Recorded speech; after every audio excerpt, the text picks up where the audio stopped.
মশাল হাতে দৌড়, চিৎকার আর আতঙ্কিত জনতা। হাতির পালের আক্রমণ থেকে সোনালী ধান রক্ষার এক মরিয়া চেষ্টায় রাত জেগে পাহারা দিচ্ছে গ্রামের মানুষ। কয়েকদিন পরেই মাঠ ভরে উঠবে পাকা ধানে, অথচ এ সময় গারো পাহাড় ঘেরা গ্রামগুলোতে দিন কাটে ভয় আর উৎকণ্ঠায়। ফসলের গন্ধে পাহাড় থেকে নেমে আসছে বন্য হাতির দল, পায়ে মারাচ্ছে জমির ফসল, ভেঙে দিচ্ছে ঘরবাড়ি, এমনকি বিপন্ন করে তুলছে মানুষের জীবনও। বন্য হাতির অত্যাচারে আমাদের এই পাহাড় অঞ্চল দিয়ে যেভাবে হাতির অত্যাচার হইতেছে, আমরা তো রাত যেটুক আবাদ করি এইটুকু হাতি খাই ফেলাতে রাতেও ঘুমাইতে পারে না। পাহাড়ি অঞ্চলের মানুষের হাতির তাণ্ডবে যে ক্ষয়ক্ষতি পরিমাণ এটা হিসাব অকল্পনীয়।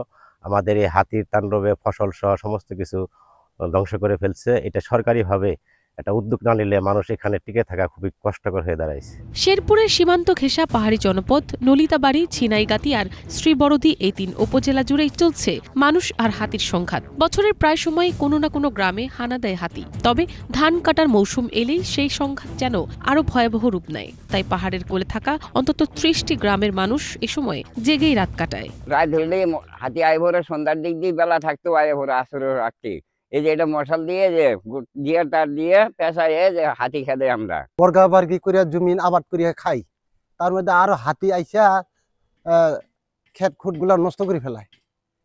এই যে দেখেন ঘর, ওখানে আমরা পহরা পারিয়ে সারা রাত বিরানির জন্য চেষ্টা করছিলাম কিন্তু পারি নাই। তেল তো আমার 15 লিটার গেছে গা, তাও আমি আর কারো কাছ থেকে আমরা কোনো এনজিও থেকে কোনো সরকার থেকে আমরা 1 চড়াক তেলও পাই না, লাইটও পাই না। তারপরে প্রত্যেক বছরই এরকম ভাবে খায়া যায়। এক সময় ভারত ও বাংলাদেশের গারো পাহাড় জুড়ে হাতিদের অবাধ বিচরণ ছিল। সীমান্তে কাঁটাতারের বেড়া ওঠার পর সংকুচিত হয়ে গেছে তাদের চলাচলের পথ। ভারতীয় হাতির সেই পালগুলো এখন প্রায় স্থায়ীভাবে আটকা পড়েছে বাংলাদেশের গারো পাহাড়ের দিকে। এখানকার বনভূমি ক্রমেই উজাড় হয়ে যাওয়ায় খাদ্য ও পানির তীব্র সংকটে পড়ছে এই হাতিগুলো। বাঁচার তাগিদে তারা নেমে আসছে লোকালয়ে, মানুষ ও ফসলের মাঠে। এখানে অনেক কাল থেকে হাতির বিচরণ রয়েছে, আর বর্তমানে একটু জনসংখ্যার চাপ বা অন্যান্য কারণে মানুষের বনের বিচরণ বেড়ে গেছে।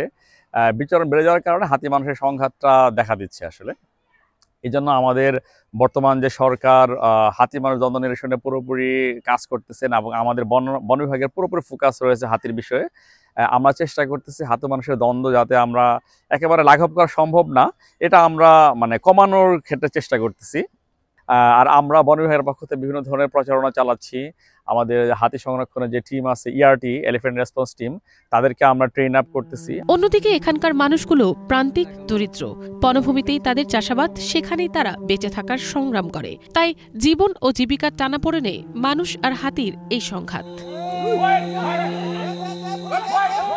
একদিকে হাতির বেঁচে থাকার লড়াই, অন্যদিকে মানুষের জীবন সংগ্রাম। এই দুই সংঘাতই প্রতিদিন রক্তে ভিজিয়ে দিচ্ছে গারো পাহাড়ের মাটি, আর বাতাসে ভাসছে মানুষ ও হাতির সম্মিলিত কান্না। শেরপুরের পাহাড়ি জনগোষ্ঠীর প্রতীক্ষা এখন একটাই, কবে ফসল উঠবে ঘরে আর নির্বিঘ্নে ঘুমাতে পারবেন তারা। মিনালা দিবা, বাংলা ভিশন, নিউজ ডেস্ক।